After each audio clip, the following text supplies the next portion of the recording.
Good morning. I'm going to call to order this meeting of the Monroe County Board of Commissioners. I will note for the record that Commissioner Madeira and myself are here and present in the Nat U Hill Room, and that Commissioner Jones is not available today. We'll begin by reading our public statement. We, the Monroe County Board of Commissioners, renew our commitment to welcome and protect the rights of all people, regardless of age, race, color, creed, disability, sexual orientation, gender identity, marital status, economic status, and national origin. And we affirm the right of every person to live peacefully and without fear, and we will fight and resist at every step discrimination and harmful policies, whatever their source. We believe in diversity, equity, inclusion, and belonging, and we also stand in support of our county public school systems, both RBB and MCCSC. And with that, we have our first agenda item. I'm going to move to ratify the emergency order of last week. I second that. We have a motion and we have a second. Is it in the packet? Mm-hmm. It is. Okay, awesome. Any public comment on this item?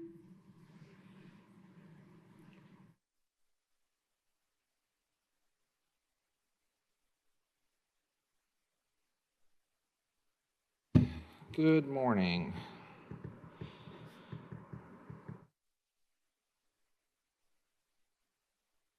Good morning. For the record, my name is David Henry. I'm a resident of Van Buren Township. I also serve on the Monroe County Council as a member at large. I want to thank the Board of Commissioners for ratifying the state of emergency for the county. It is the first step required for eligibility, as we know, for state and federal disaster assistance. As the public may know, both Governor Braun and President Trump have already declared a state of emergency for the state of Indiana. This is our step to get in line for that process. As we learned in County Council on Tuesday from Director Ridge, that about $300,000 in incurred costs to the county for the removal of snow over the snow emergency means that I'm hopeful that we're eligible for funding and reimbursement from either the state or federal government. This is, I know, sometimes a lottery we play, but it's one that is important. So thank you for ratification. I wanted to say that emergencies, we know, expose vulnerability in our community. Anytime that we have something that happens, we pull back the blanket and see that we may have some challenges in how we address things in our community. I've appeared in this room a few times in the past as a citizen, as a practitioner, academic at Indiana University on emergency management, and as a council member. And when we've had the derecho, the tornado, the cybersecurity incident, all these cases expose opportunities for us to grow and learn from the way we conduct our business in times of crisis. I want to focus on two things at the moment I have.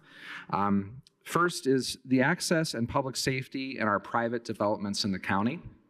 One of the challenges I think we've seen in media and in meetings is that we know that there are 60 developments in the county that are in various stages of build out and require some technical work between our Plan Commission, our county legal, and how we address private road access.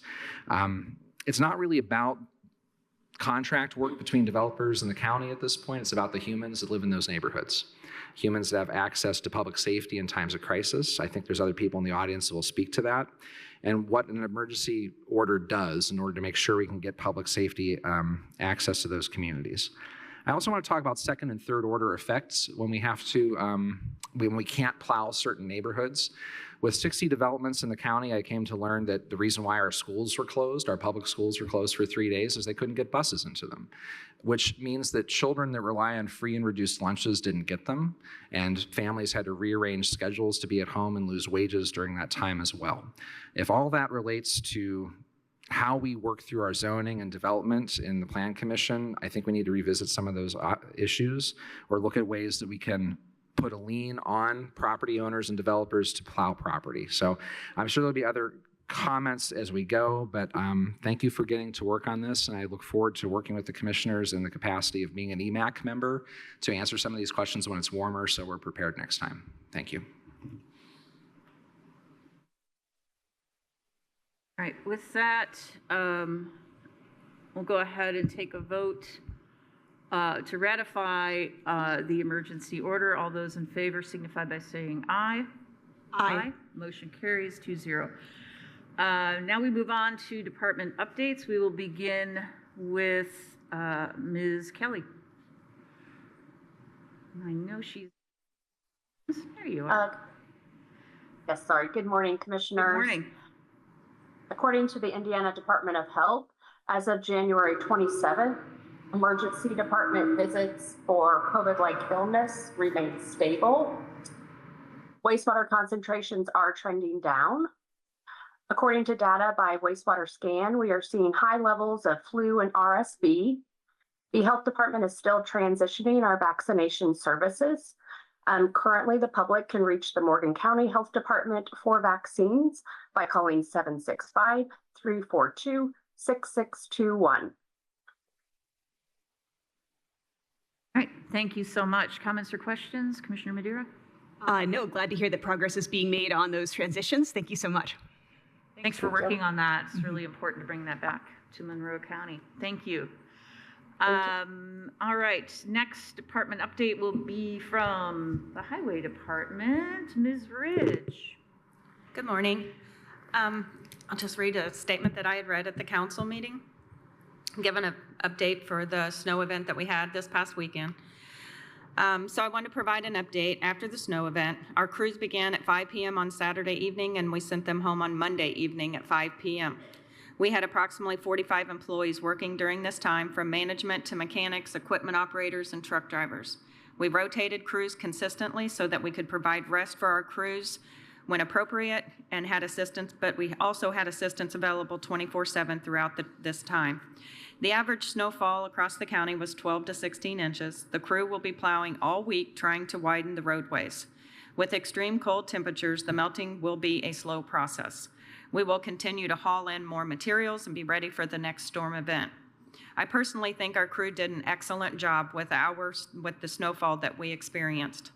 The cost of the event from Saturday to Monday for labor, equipment, and materials was $297,812.07. I also want to provide just a little information about snow removal and private roads. Monroe County Highway Department receives their funding from Motor Vehicle Highway Administration distribution. One of the factors that is part of this calculation is the road mileage that is maintained by the county. When we officially accept a road for future maintenance, it is sent to the state, who then adds this to our funding. Private roads do not bring any funding to the county highway until it's accepted. We are very restricted on what our funds can be used for, but most importantly, it must be a county-accepted road. We have multiple subdivisions in this county that are working along with the planning department that includes issues of unfinished subdivisions, and we would be happy to share the list with anybody. If it could be a whole subdivision or a phase of a subdivision. It could be unfinished roads, trees, sidewalks, ADA, curb ramps. There's many reasons why a developer has not finished the subdivision or just simply walked away. When a developer is approved for a subdivision within the county, part of that agreement is that they will provide snow removal and all other maintenance until it is accepted by the county. It is in their official agreement.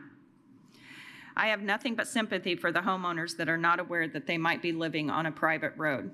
We are unable to maintain all of these subdivisions with private roadways. If you take over the snow plowing, which again, we're not allowed to use our resources on private roads, it only makes the matter worse, giving developers more incentive to not finish their improvements. This has been an ongoing issue in the 38 years that I have worked in this county. We do have some great developers in Monroe County, but as always, you always have a few of those bad apples. I hope there can be a solution to this moving forward, and it would make things a lot easier on homeowners and Monroe County staff.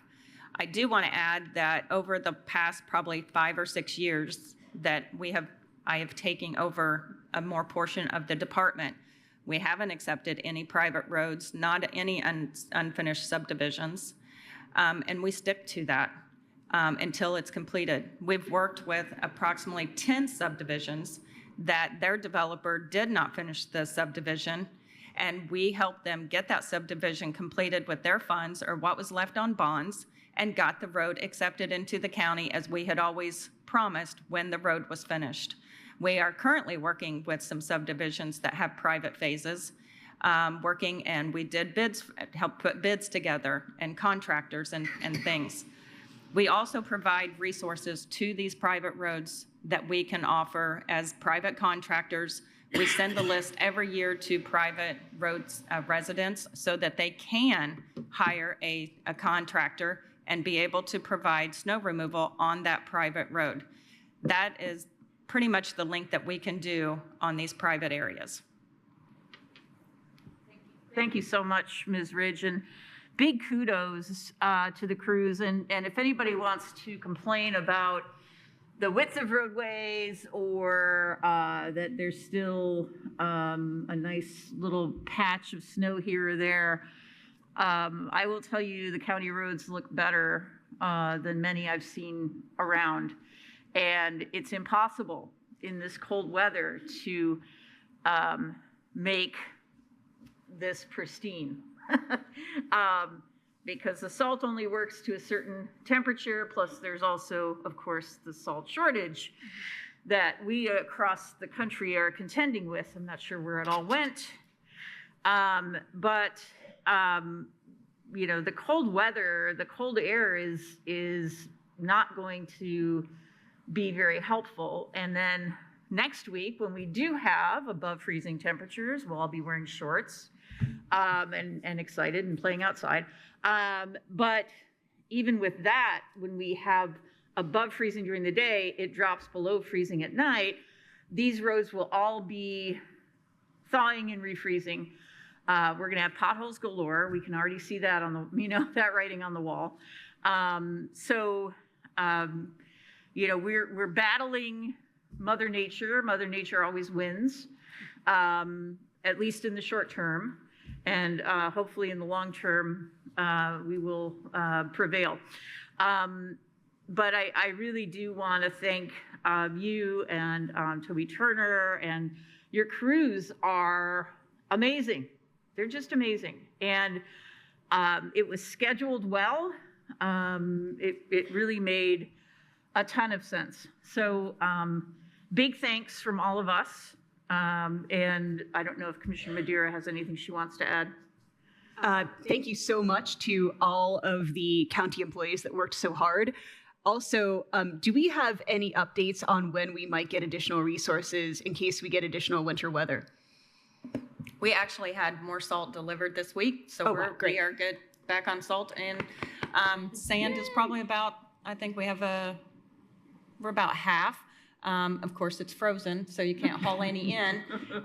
But I will be as ready as we can. We always, that's what we do after. And this what we had over the weekend was a major storm event. It's not something that happens every year in Monroe County. So it's tricky on where do we push the snow? When's the snow going to melt? We have, people complaining of how high the snow that, maybe the state has pushed it in at an intersection. But again, the tricky part is where do you put all that snow to get it out of the road? So there's a lot of different hurdles when you're dealing with this type of snow event. Yes, excellent. Well, thank you so very much. I also want to say I appreciate the work that you've been doing all along. I mean, it wasn't just this storm. You get calls from private folks who live on private roads. This isn't the first time that's ever happened. And I really appreciate that you've worked with them and provided them with potential agencies, contractors, people they can hire. What happens in planning is we are between the proverbial rock and a hard place, because developers will come in and say, well, I could do this development cheaper if the roads are private. And the assumption being that, of course, that savings will be passed on to homeowners. who would then need to pay into an HOA or have to club in together in some informal manner to provide snow service. And if we, on the other hand, require every single subdivision to have county road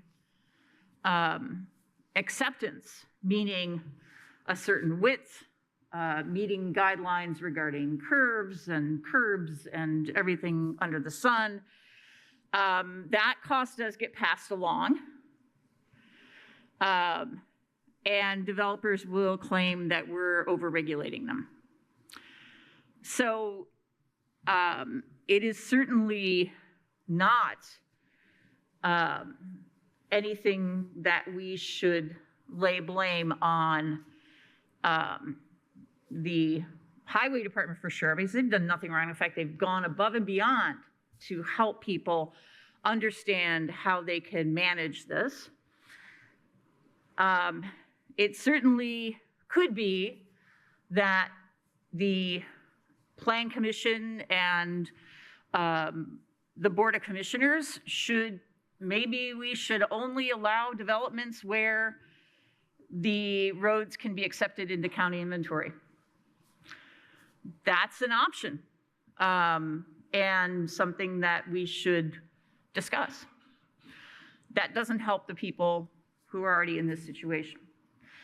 My fear is that we have this sort of knee-jerk reaction of, well, let's do something.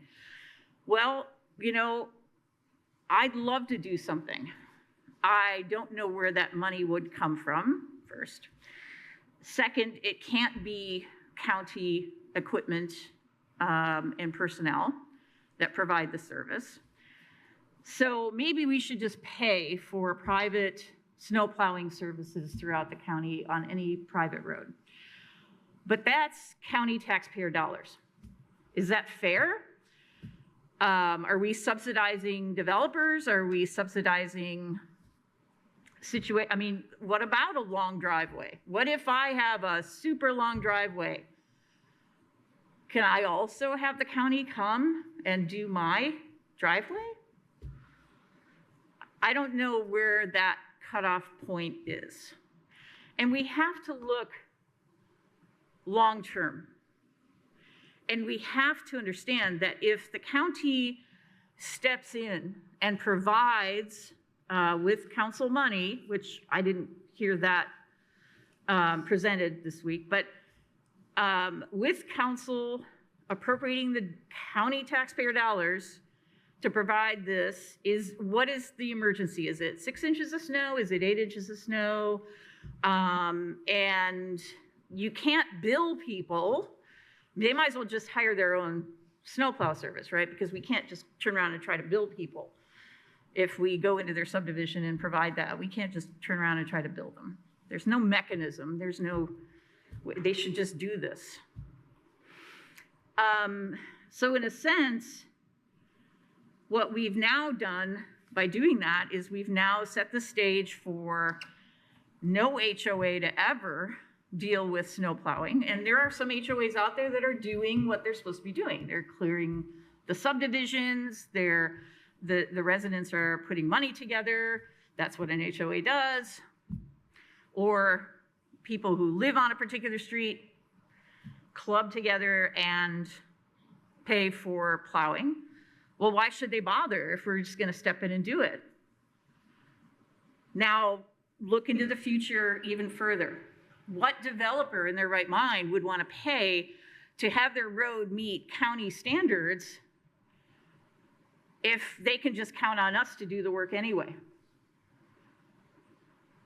Maybe we shouldn't even have that, that issue. So you always have to look medium term, immediate term, long term. So folks knew the storm was coming. Folks know that they live on a private road. HOAs know what their responsibilities are. Residents who live on private roads know what their responsibilities are. We're not going to come and patch your potholes. This was a decision made by the developer. Hopefully they passed the savings on when they sold you your home. That's all I could say. But it is a terrible situation. It is a terrible situation. But I don't think that this is the answer of, oh, well, let's just use an emergency fund and we don't have, and well, we do have it. I guess we could use the emergency management funding out of, rainy day. I guess. Do we just pick the roads? Do we wait for them to call? I don't know. I mean, it puts so many responsibilities on the county in the future that these developers chose us not to have. And I don't know that a short-term solution is going to reap long-term benefits or even medium-term benefits. Out there, hire somebody. The highway department is happy to provide the names of reputable contractors in the community who do this work all the time on roads. They're not, not going out there with snow blower. They're going out with snow plows. And get it done. And get it done. Do you have anything else? Yes. It's a really complex, really unfortunate issue, and it's really hard to point to, I think, a scapegoat when these things happen. I think snow should never be an emergency, and it's always foreseeable, but there are these human interest moments when things fall through. And, there might come a time when we as a county have to look at the human interest. I don't think this is the moment, because now the situation is wrapping up. The snow is melting. We do have to look to see what we can address, how we can address this problem, if there is a problem. And I think that, that's the question right now. I think I'm not convinced right now that there is a problem. I know that we're working with neighborhoods diligently to get them into inventory quickly. I think we need to make sure that we're working as diligently as we can with all the neighborhoods we can to get them into inventory, and that neighborhoods aren't falling through the cracks. And so I think the storm has passed, the storm emergency has passed, but I'd also like to see if county legal has anything they can contribute as well, because I think that I've had a couple conversations this week with them that have opened my eyes to some interesting dimensions of this problem. Mr. Cockrell, please. Sure, and I noticed Mr. Marati's in the back if he wants to come up. I'll start off with saying that I'm not going to speak of any individual subdivision. Some of them are in litigation, some are not.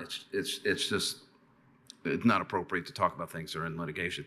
But I guess generally speaking, and I spoke with Ms. Rich the other day, we have 40 to 41 subdivisions out there that have private roads, and I think that 41 only includes the ones that weren't always designed at the beginning to be private. Like there's some subdivisions that were created to have private roads, and so they have private roads. These are the ones that were, once everything gets into compliance, we would accept into our inventory, right? There are some subdivisions like we don't want to be part of the county infrastructure. We don't want to be part of the county road systems, and that's fine. I mean, that's how it was designed and how it goes through. But each one of those has an issue at this point where we cannot accept it into our road system because it doesn't meet our standards. And in order for it to be accepted, we have made the saying is it has to meet our standards. And that's what kind of triggers the ability to use your MVH funds and and be able to use kind of the gas tax that we get. And so those are kind of I think those are the ones we're really talking about. And there's 41 of them. I guess in my mind, until that road is accepted, I've always seen them more as a private drive. We don't regulate speed. We don't regulate stop signs. We don't regulate anything like that. And so from, I think, the highway's perspective, and I think from the county legal's perspective, they are essentially private driveways, and everybody's expected to I shoveled my own driveway, so I think that's kind of how we look at these things.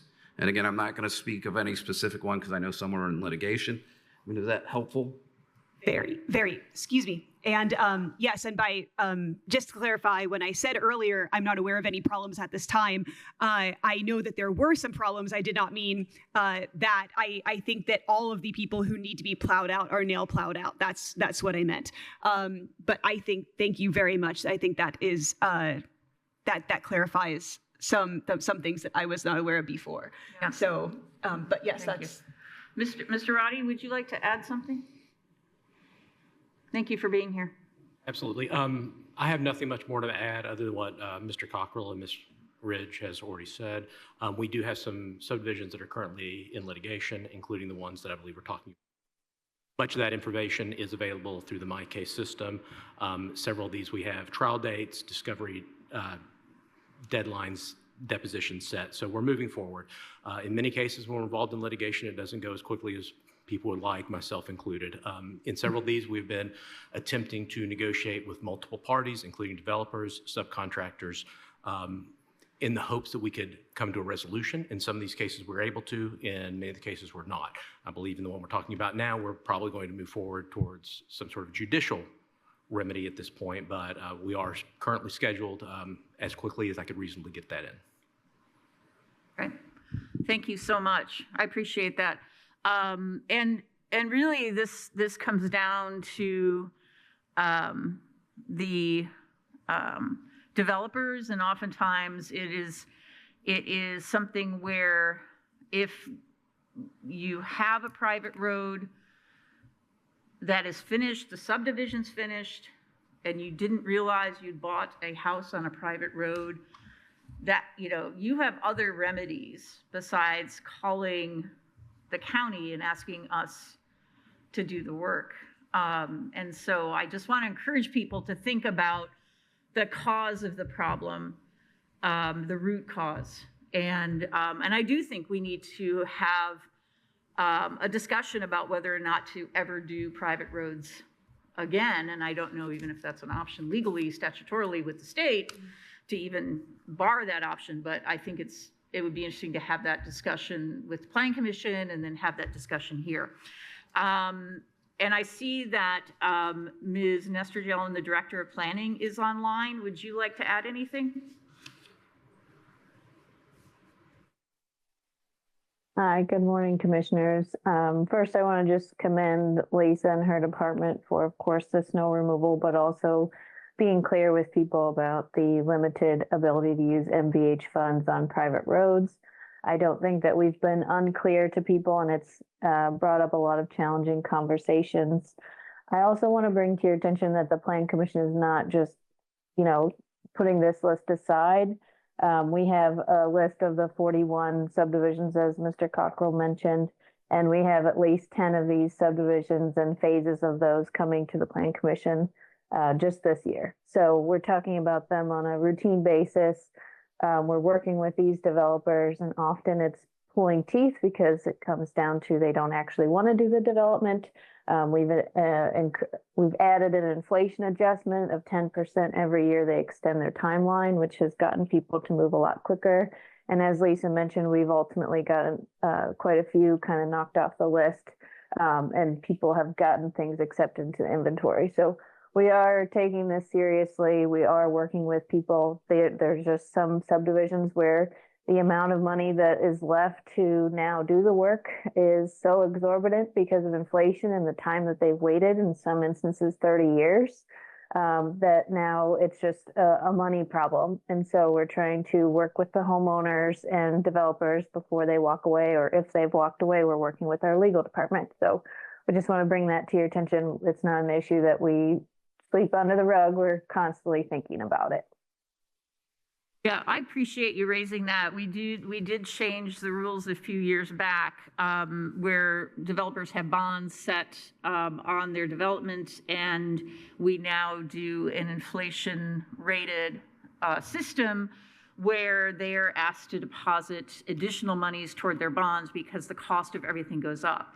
We'd found ourselves in a few situations where something hadn't been completed, And the amount of the bond would have done like a third of the project. And we had to finish the project because we had to finish the project. So we don't want to get in that position again. And so there are some developers that walk away, they lose interest, they move, whatever they've done.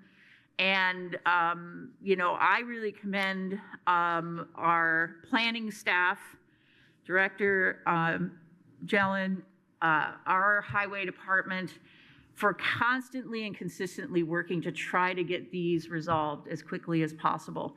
It's not always easy, and we certainly, once again, would hate to reward bad behavior and put county taxpayer dollars into completing roads and projects that were promised in order to receive approval on a development. So, but I really appreciate that you've raised that. There are also, I know that there are folks who have moved into subdivisions that are complete, but the subdivision was designed to have private roads. And we get those calls. Cannot help, I'm sorry. This is where you need to talk to your HOA, your developer, whoever, and get this straightened out. I'm not going to offer advice, but certainly expecting county residents to do this is a bit rich, and it does not do anything to ensure that any developer finishes a development in the future. It basically says, we'll make it easy for you. We'll take care of it, even though that is your responsibility. I know it's enormously frustrating, aside from this planning situation, for the residents who are caught in the situation too of trying to comply, just with these strictures, and who are just left in the lurch. So, aside from this plow situation, this is just one more extension of that. So, yeah, that's a really good point. And I do worry about all of this and how folks are going to manage it. And this is a huge responsibility to be part of an HOA, to live in a private road development. It does have a heavy responsibility with it. And some people were not ever made aware. Some people, maybe their HOA is underfunded. I'm hearing it. And I feel for you. But, we can't send county trucks in to help. We just can't do it. And that's the unfortunate thing, because that would actually go against state statute and the use of motor vehicle highway funds, which is how we fund our snowplow system. So terrible, terrible, terrible. I feel horrible for these folks. My heart goes out to them. Especially those who didn't know, or those who have an HOA that's not doing their job, whatever it might be. I am sorry, especially if this is the storm where you found that out for the first time, if this is the first time anything went wrong. Terrible. But what we can do is encourage these developers to get these subdivisions done, to get them done right. And again, we need to have that conversation about, do we ever do private road developments again?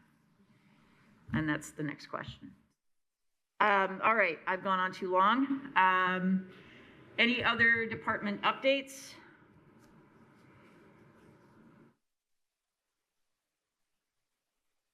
All right, seeing none, we'll go ahead and open this up to public comment. This is the section of the meeting for public comment on items not on our agenda. We ask commenters to limit their time to 3 minutes per person. Please provide your name and county of residence as you speak. Good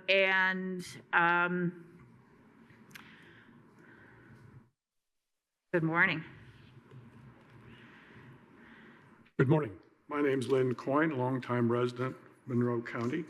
I'd originally wanted to speak to you for clarification on funding for the highway department. As I understand, the gas tax funds highway road maintenance.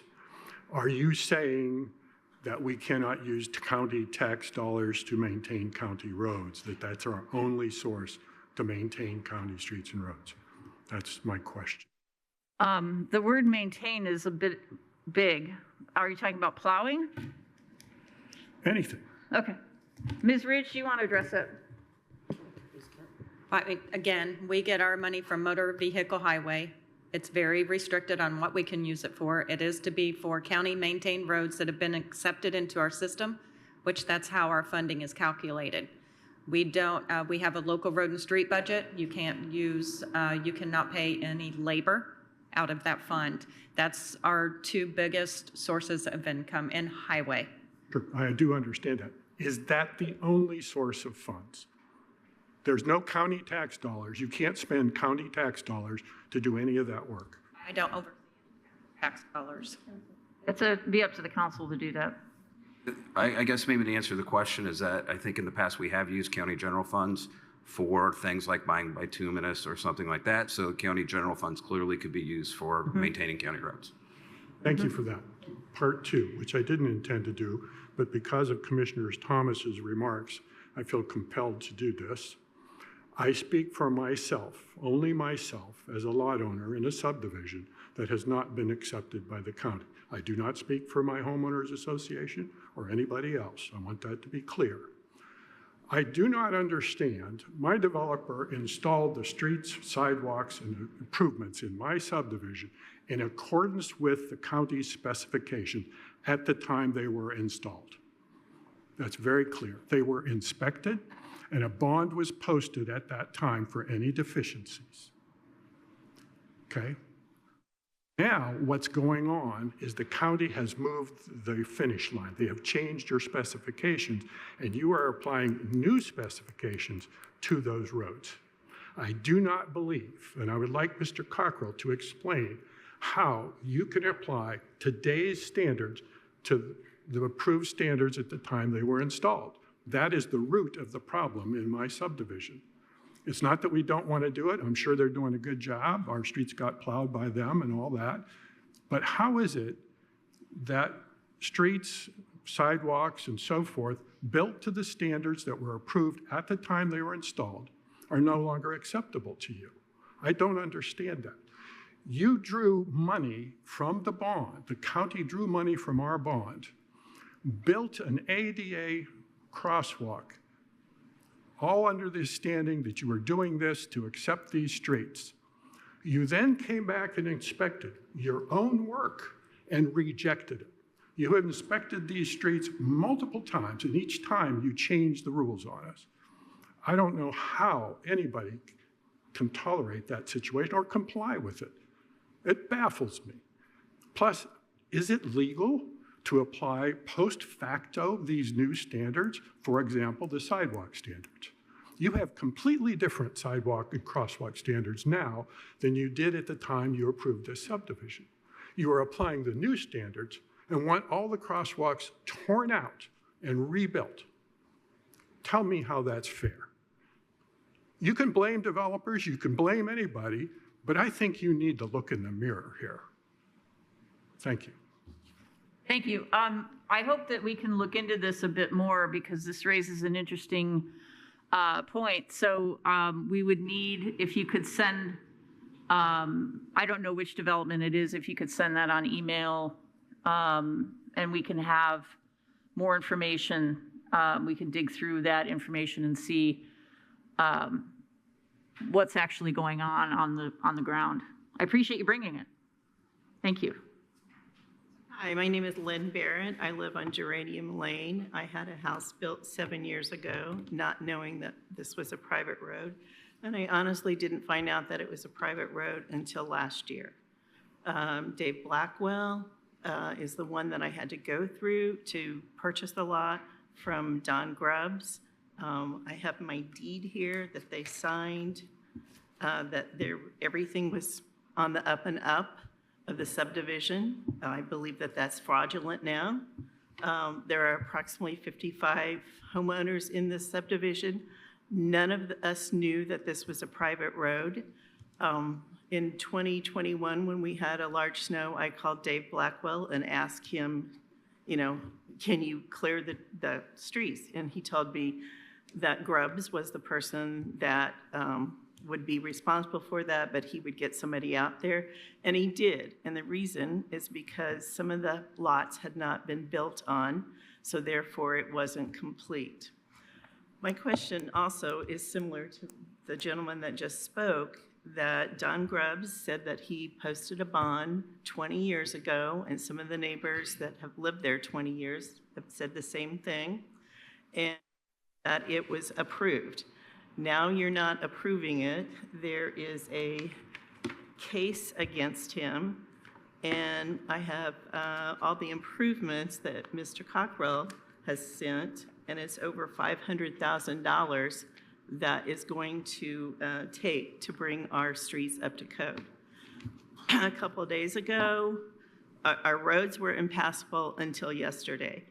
A couple of days ago, I found somebody on another street that was just a gentleman that could clean the street, part of the street. I hired him to take one swipe down Petunia and then one swipe down Geranium, because I have a neighbor that is just going through cancer treatments. They are trying to adopt 3 little kids, and she needs to get out for that. So at least they could get out at that point. Another homeowner yesterday hired Abels to clean off the east side of the street. And then another company came last night.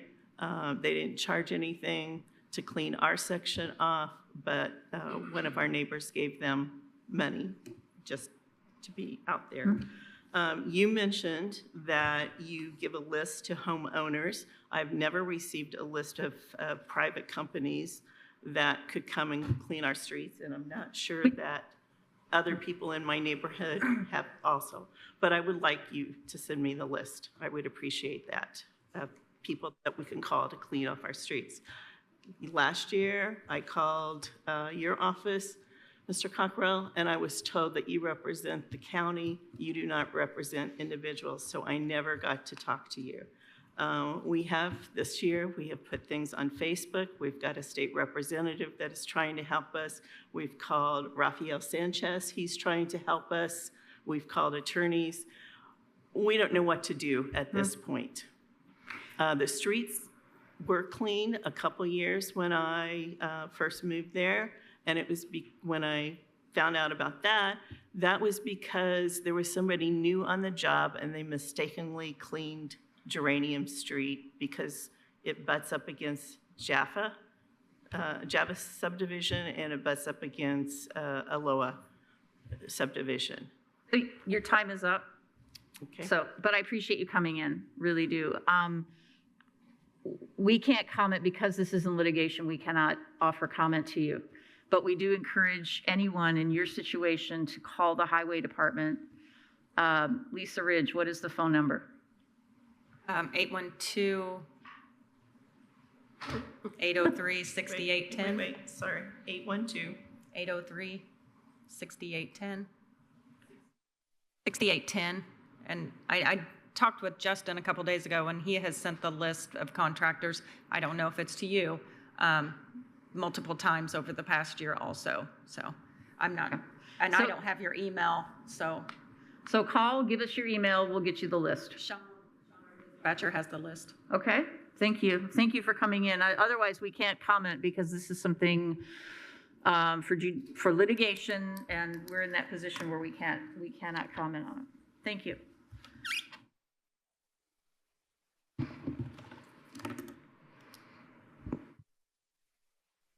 Good morning, Commissioners. My name is Trent Deckard. I'm an at-large member of the Monroe County Council. It's always good to be back in this room at a different time. I just want to say a couple things on this complex issue. Sometimes on a complex issue, I always think back to the old saying that the buck stops here. It stops with us as elected officials.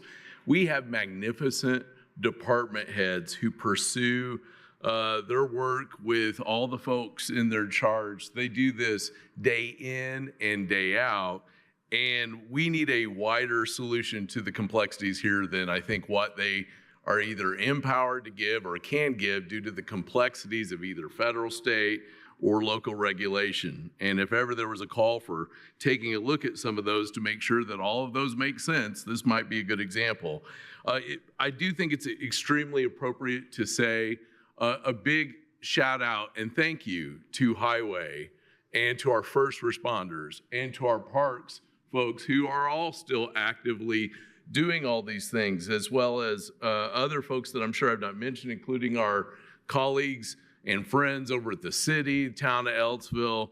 It's important in this room that we say that. But on this more massive issue, where we've got a cross between a planning series of events and we've got very tight restrictions on how motor vehicle can do, we need some outside the box considerations for solutions. And I think it's only going to come from elected officials. I said in our council meeting the other day that we would respond in flooding with emergency management response. We would respond in that kind of a weather event with a response. I think as we ease our way towards the door, trying to find the doorknob, trying to find the solution, trying to get people moving in neighborhoods, I think it's important we do not get tripped both in the snow and in our own strings and attachments. As an elected official, I struggle in this job when there is someone suffering for which I have not done everything I can do to get them moving. I was pleased yesterday to be able to drive on Geranium Lane. I keep calling this a geranium issue. My understanding is it's the Java Heights neighborhood. I think I'm saying that right. I also want to thank Next Phase Construction and Cleaning that got out there to kind of finish the job that the last speaker talked about. But ultimately, I think we've got to think beyond the box, and we cannot get tripped in what we can do and cannot do, because I think that's a federal and state game of keeping local officials from doing the one thing that matters the most, being neighbors to each other, reaching over, figuring this out. And look, if we do the wrong thing in that process, someone will surely tell us, but I think that for our constituents, we have a duty bound to do that. So commissioners, as a county council member, I look forward to working with you on a caring solution. We do have $1 million we've put into rainy day funds towards emergency management needs. I think that we've got to think pretty creatively and take this burden from department heads and do our job. So thank you so much. Thank you. Yeah, we also have Mr. Spoonmore on Teams. If you could promote him so he can speak. You have 3 minutes, Mr. Spoonmore.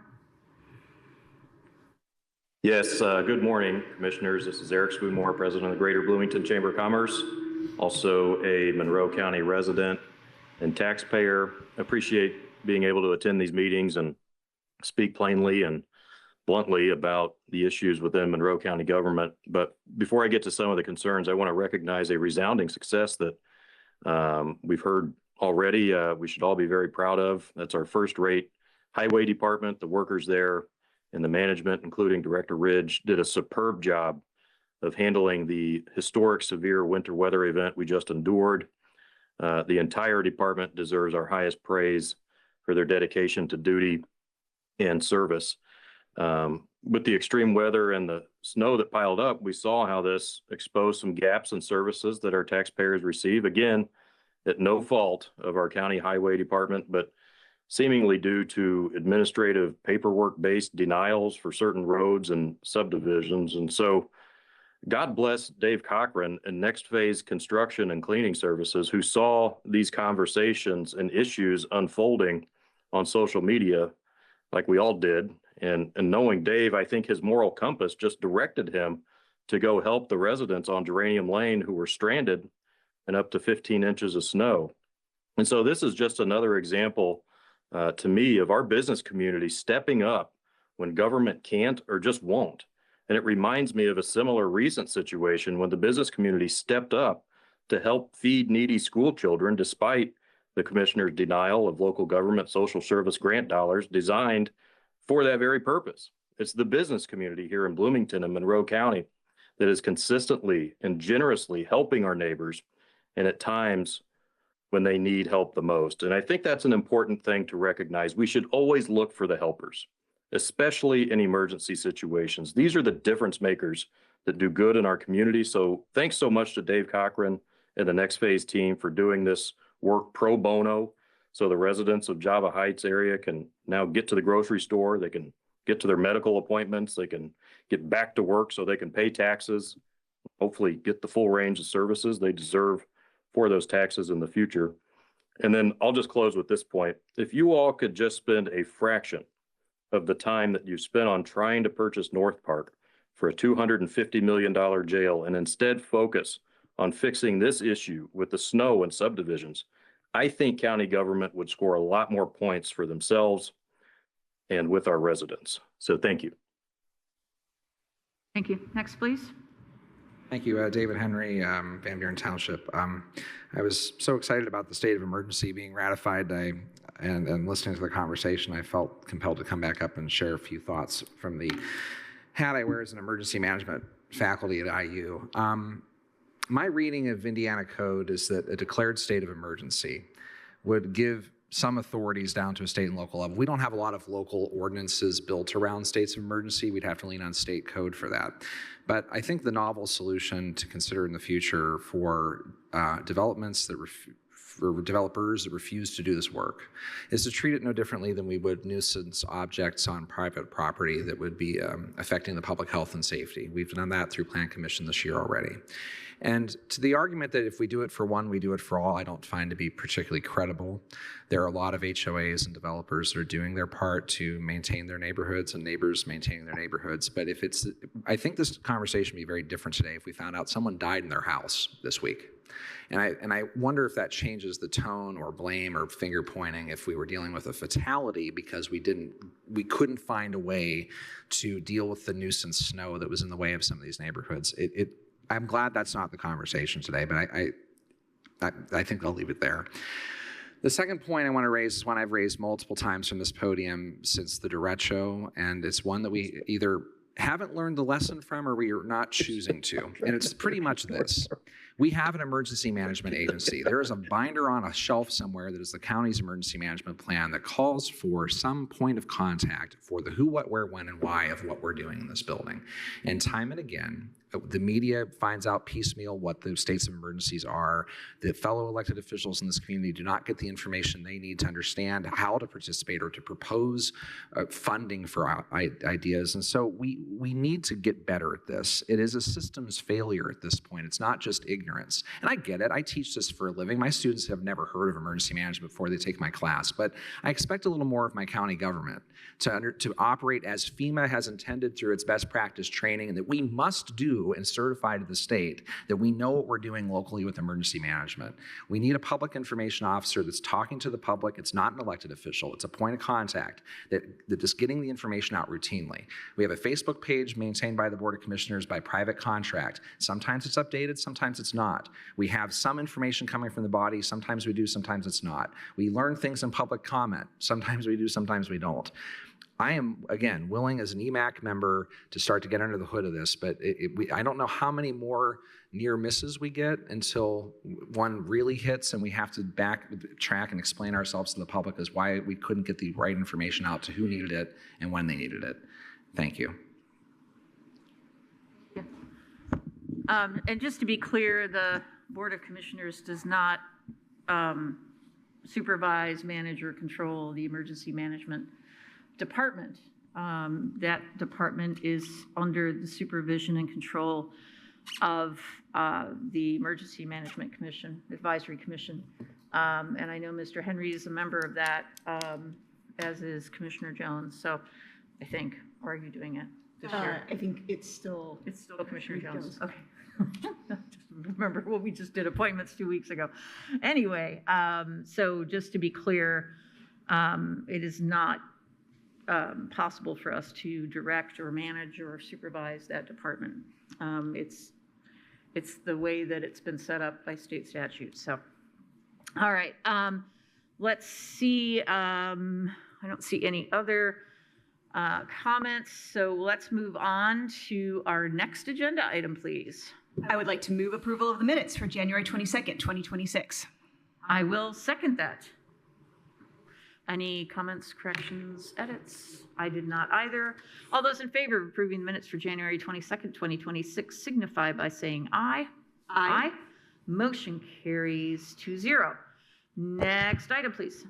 I would like to move approval of the claims docket for accounts payable for January 29th, 2026. I will second that. Tell us all about it, please, Ms. Moser.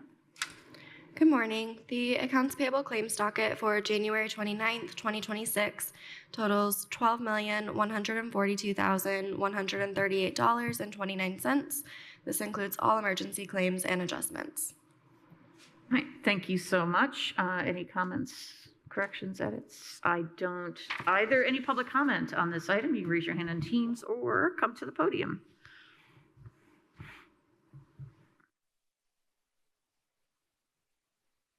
Seeing none, all those in favor of approving the claims docket accounts payable January 29th, 2026 signify by saying aye. Aye. Motion carries 2-0. We did not receive any reports, and so we will move on to new business, please. I would like to move approval for Bledsoe Reichert Cooper James on-call service agreement. Fund names: Food and Beverage, Parks and Honor Averting, and County General. Fund numbers 4932, 4113, 1178, 1179, and 1000 in the amount of not to exceed $10,000. I will second that. Ms. Whitmer, good morning. Good morning. The Parks Board approved to hire BRCJ for on-call services. If we don't need them, we won't use them, but things just pop up once in a while that we don't have the expertise in. All right, thank you so much. Just to clarify, the reason the food and beverage is listed is if ever the on-call relates to Huntington. Correct. The Monroe County Nature Preserve. Correct. Thank you. I just want to clarify that. Any questions or any public comment on this item? You can raise your hand on Teams or come to the podium. All right, seeing none, all those in favor of approving the on-call service agreement with Bledsoe, Riegert, Cooper, and James signify by saying aye. Aye. Motion carries 2-0. Next item. Yes, I would like to move approval for Bledsoe Reichert Cooper James Engineering Service Agreement. Fund names: Food and Beverage, Parks and Honor Averting, and County General. Fund numbers 4932, 4113, 1178, 1179, and 1000 in the amount of not to exceed $79,300. I will second that. Tell us about this one, please. This is for the Monroe County Nature Preserve design, so we can get an entrance, a maintenance building, a dog park, and all the amenities that we need to make that happen. We, as our department, will be the general contractor, which is probably going to save $1 million to the county taxpayer for us doing that. BRCJ is going to help us get all the permits, working through planning, building, legal, and stormwater to get everything that we need to go and make sure our staff is doing what we need to do.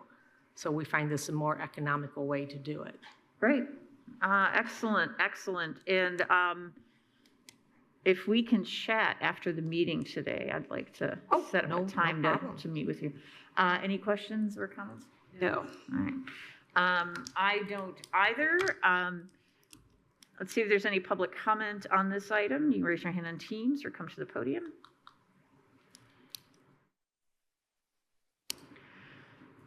All right, seeing none, all those in favor of approving the Bledsoe, Riegert, Cooper, James Engineering Service Agreement signify by saying aye. Aye. Motion carries 2-0. Thank you, ma'am. Next item, please. I would like to move approval with the ratification of the settlement agreement with IU Health. I will second that. I assume you're doing this, Mr. Cockrell, for us. Yes, I think I can handle this. We discussed this pretty thoroughly at last week's work session. This and essentially the next item are kind of similar. We had run the public health clinic out of the Miller Drive area that the county had funded that. Part of that funding included the purchase and installation of a generator. The generator is installed in the building. So this is the first is a settlement agreement where they get to keep the generator but compensate us for its value. Right. Thank you so much. And this is all part of moving the vaccination program into our health building where it really belongs. All right. Any questions? No. All right. Any public comment on this item? You raise your hand on Teams or come to the podium.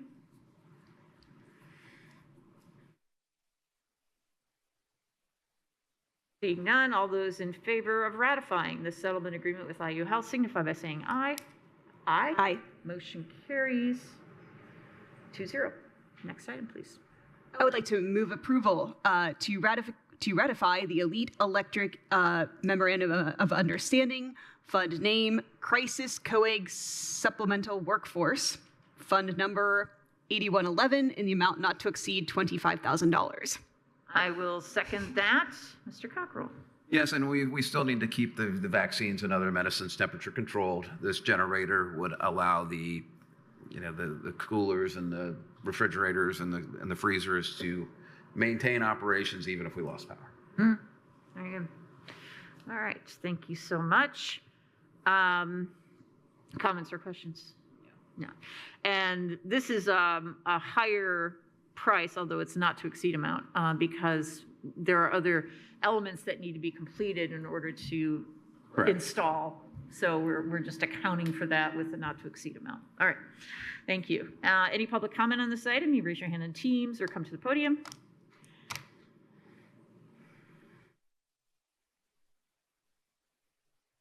Seeing none, all those in favor of ratifying the Elite Electric Memorandum of Understanding signify by saying aye. Aye. Motion carries 2-0. Next item, please. I would like to move approval for ordinance 2025-45, the Monroe Nature Preserve rezone. I will second that. Mr. Brown. Good morning. Good morning.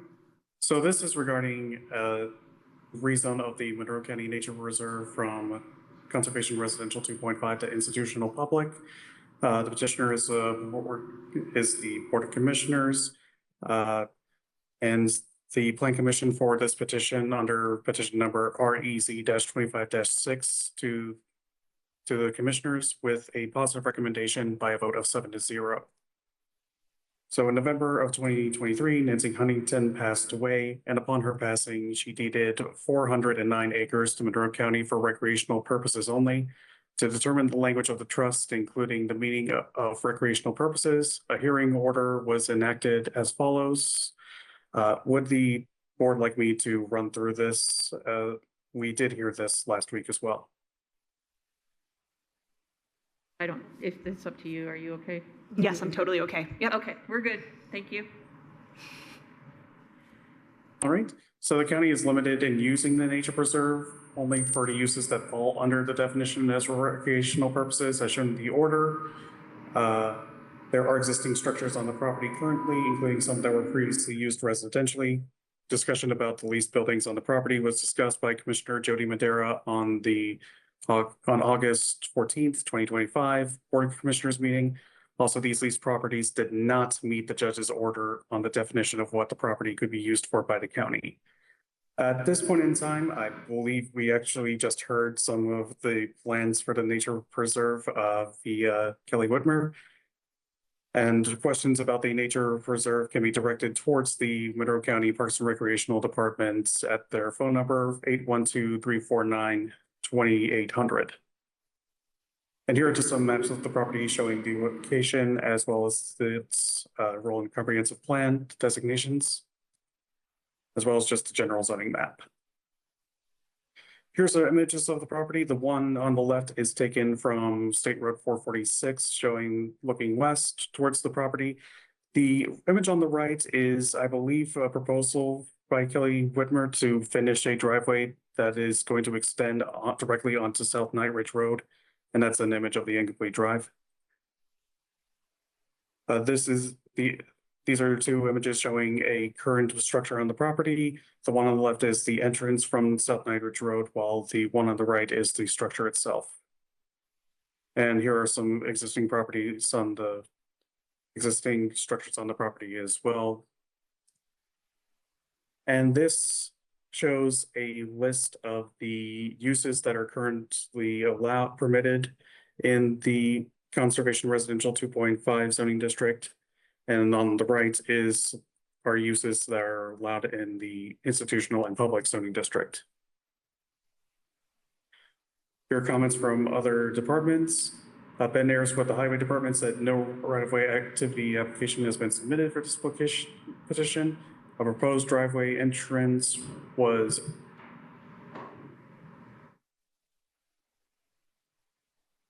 was approved back on June 13th, 2025, and will be approved off of South Knight Ridge Road. He has to submit a right-of-way activity permit for the driveway entrance prior to site plan review. Erica Penna from Stormwater said no comments or concerns regarding this rezone, and that a stormwater grading permit and state applicability will be reviewed at the time of development.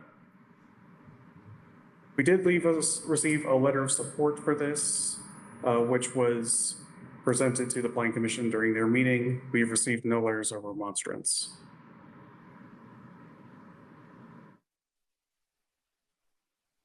And so, once again, the Monroe County Planning Commission forwarded this petition under petition number REZ-25-6 to the Monroe County Commissioners with a positive recommendation by a vote of 7-0.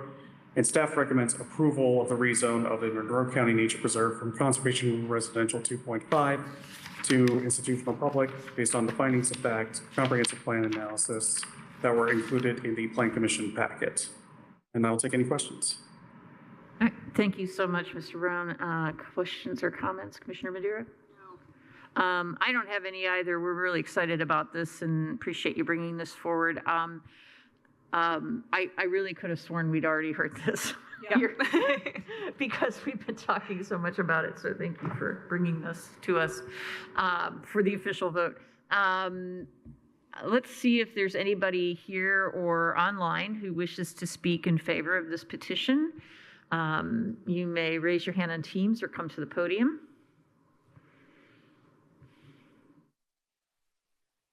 And by the way, I guess we are the petitioner, so we're not gonna, does anybody wish to speak in opposition to this petition?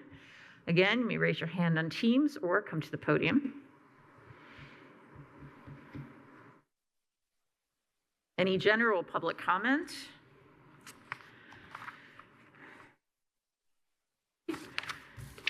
Seeing none, are you ready for a vote? Yes. All right. All those in favor of approving ordinance 2025-45 signify by saying aye. Aye. Aye. Motion carries 2-0. These are all reappointments? Yeah, I'm good with that. Thank you all. Thank you, Mr. Brown. Thank you, planning staff, for working on this with us. It's nice that they made a recommendation to us as the petitioner to approve it. They appreciate it. All right. Appointments. Those. Yes, we have some reappointments for SUDAC. Ashley Collins, Steve Malone, and Melanie Rebecca Vishlage. And I believe that Peter Iverson and myself are going to be reappointed from County Council and myself as County Commissioner. We already did that. Did we? Yeah. See, it must be in the water. That's okay. That's okay. We did that, but I will ratify that.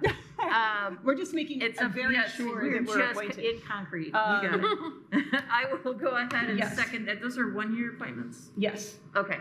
Excellent. And so those can move forward. Right. And we can continue doing our good work on that commission. There's much to do. Yes. So much to do. And exciting work too. Yes. Substance Use Disorder Awareness Commission. Yes. And if anybody has questions about this or other items, please contact them. All those in favor of approving the appointment signify by saying aye. Aye. Motion carries 2-0. that is a good segue to a reminder that we still have some key positions available on boards and commissions, including the library board and animal management. So if anyone's interested or considering applying, please do so as soon as possible, or you can call our office for further information or find the application on our website. Just look up boards and commissions. Please sign up for the Monroe County Alert Notification System. This is how people were aware of various travel advisories in our county, and any emergency notifications will go over those airways, and it can be sent to you by text. You can receive a phone call, or you can receive an email, or all three. And we do encourage residents to sign up. It's free, and it could be a lifesaver. We continue to host our virtual office hours via Teams each month. There are 6 of those office hours every month. Just check out the calendar and drop in, and we will chat. The next blood drives that we're co-sponsoring with Ivy Tech and the Red Cross will be Wednesday, February 11th, from 1 to 6 p.m. and Thursday, February 12th from 10 a.m. to 3. That's at Ivy Tech, rooms C130A and B. We encourage folks to make an appointment at redcross.org, but appointments probably aren't necessary, but you might have to wait a few minutes. All right. Anything else for the good of the order? Just expressing appreciation to all the county employees who worked so hard, again, through the storm and through all the residents who were patient. It takes a lot to clear all of that, and the clearing will continue because we have just mounds of snow out there. We do. We do. And just a good reminder to folks to be vigilant and careful. Yes, there's snow piled up at some intersections. You might have to creep up a little bit to make sure that you can pull out into traffic. You're not pulling out into traffic. Just be aware that as the snow melts, it will refreeze at night. It's going to be a cycle that will go on for quite some time. And just be careful driving. That's pretty much all we could say, is be careful driving. And especially once school's back in and those kids are out there. So, all right. So, anything else for the good of the order? I did not see a work session packet. Am I right? You not have, but I have 2 items. Oh, Angie. All right, good. All right, so we will come back at 11:50. Can we do that? 10 minutes to noon? Is that good for? Okay, great. We'll come back at 11:50, and we will have our work session. Thanks, Angie. No problem. All right. Our next meeting is February 2nd, and with that, we are adjourned. Thanks, everyone.